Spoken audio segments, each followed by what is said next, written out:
Vijayakumar ABN films YouTube channel மூலமாக பிறப்பும் சிறப்பும் என்ற இந்த நிகழ்ச்சியில் மீண்டும் உங்களை சந்திப்பதில் மிக்க மகிழ்ச்சி.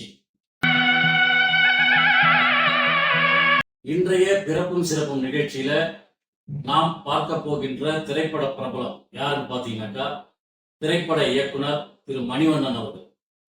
மணிவண்ணன் அப்படின்னு சொன்ன உடனே அவருடைய அந்த தாடியும் அவருடைய வித்தியாசமான வசன உச்சரிப்பும் அனைவரும் மனதிலும் தோன்றுகிறது. அப்படி தன்னை தமிழ் ரசிகர்களிடையே புதுமையான முறையிலே பதிவு செய்து கொண்டவர் தான் இயக்குனர் மணிவண்ணன் அவர்கள். மணிவண்ணன் அவர்கள் 1953 ஜூலை மாதம் 31 கோயம்புத்தூர்ல இருக்க சூலூருங்கிற கிராமத்துல பிறந்தவர். சுப்பிரமணியம் மரகதம் என்ற தம்பதிக்கு மகனாக பிறந்தவர் தான். கோயம்புத்தூர்ல பிறந்து அங்கேயே இருக்கக்கூடிய ஒரு அரசு பள்ளியில +2 படிச்சாரு. அதுக்கப்புறம் அதே அரசு கல்லூரியிலேயே பட்டம் பெற்றார். அதன் பிறகு சினிமா துறைக்கு வரணும், சிறந்த வசனங்கள் எழுதக்கூடிய திறமை படைத்தவராக திகழ்ந்தார் மணிவண்ணன் அவர்கள். அந்த கோயம்புத்தூர்ல இருக்கும்போது சத்யராஜோடு இவருக்கு நட்பு கிடைத்தது. சத்யராஜனுடைய நட்பின் காரணமாக தமிழ் சினிமா துறையிலே தன்னை ஒரு சாதனையாளராக நிரூபித்துக் கொள்ள வேண்டும் என்று சென்னைக்கு வந்தார். இங்க வந்ததுக்கு அப்புறம் அவர் பாரதி ராஜாவுடைய படங்களை எல்லாம் ஆரம்பத்துல பார்த்துட்டு எப்படியாவது பாரதி ராஜா கிட்ட சேரணும் அப்படின்னு போராடினாரு. அதன் விளைவாக கல்லுக்குள் ஈரம் என்ற ஒரு படத்தில் கதாநாயகனாக பாரதி ராஜா நடித்தார். அந்த படத்திலே பாரதி ராஜாவின் உதவியாளராக மணிவண்ணன் அவர்கள் இணைந்தார்கள். அதுல இருந்து தொடர்ந்து பாரதி ராஜா கூட பல படங்கள்ல இணைந்தாரு. கைதியின் டைரி என்று பாரதி ராஜாவுடைய அழகில் ஓய்வதில்லை போன்ற படங்கள் அனைத்திலுமே இவர் வந்து உதவி இயக்குநராக பணிபுரித்திருக்கிறார்.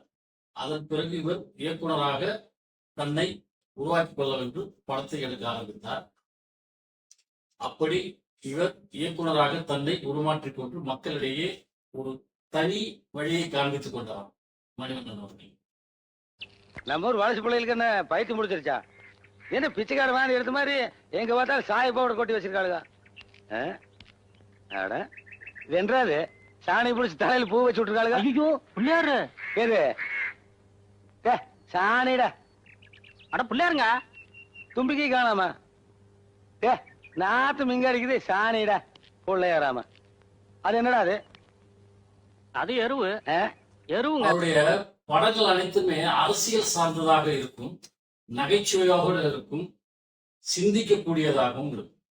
அப்படிப்பட்ட கதைகளை உருவாக்குவதிலும் அப்படிப்பட்ட படங்களை எடுத்து மக்களுக்கு சமர்ப்பிப்பதிலும் மிகவும் சிறந்த ஒரு இயக்குநராக இருந்தார் மணிவண்ணன் அவர்கள். மணியா, நீ வரலாறு தெரிஞ்சுக்கோணும்.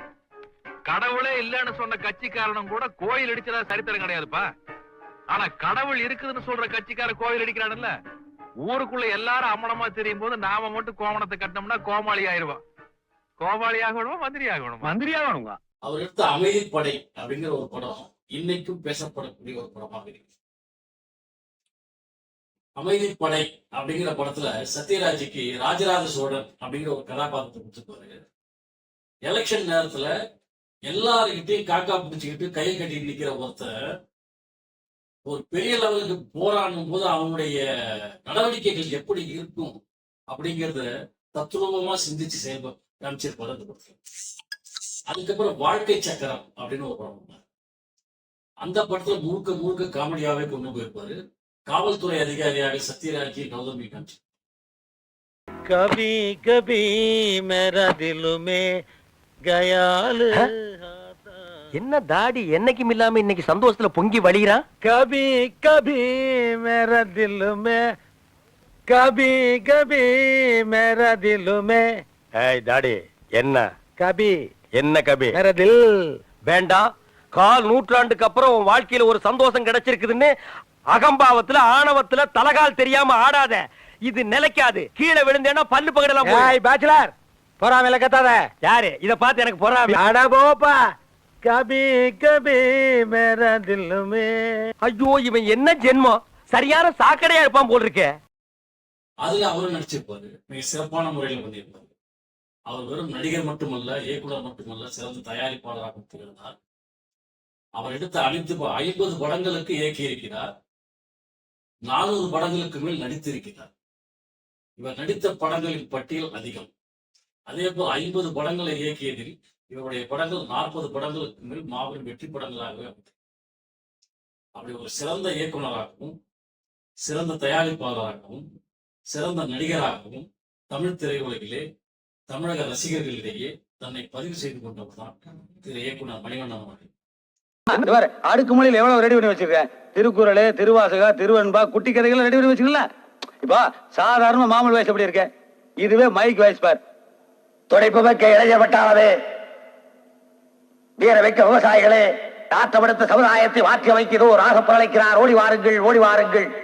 இப்போது நான் எதிர்கட்சிக்காரர்களை பார்த்து கேட்டுக்கொள்ள ஆசைப்படுகிறேன். அவங்கள பார்த்து இருக்கு கேட்கணும், சும்மா கேட்கறத. இப்ப நான் உனக்கு கேட்டத நாளைக்கு மேடை போட்டு அவனு கேட்பேன். ஜனங்களுக்கு பொழுது போக வேண்டாமா? அதுக்கு பேங்க் தர. இவர் அரசியலுக்கு வரணும்னு ஆசைப்பட்டாரு. ஆனா அதற்கான வாய்ப்பு இவருக்கு அமையாம போயிடுச்சு. ஏன்னா அரசியல் சிந்தனைகள் அவ்வளவு இருக்குது. ஏகப்பட்ட அரசியல் சிந்தனைகள் உள்ள ஒரு இயக்குனர் பாத்தீங்கன்னா அது மணிவண்ணன் மட்டும்தான். இவர் தன்னுடைய இயக்கத்திலே வெளியான படங்களை விட இவர் நடித்து புகழ்பெற்ற படங்கள் தான் அதிகம்.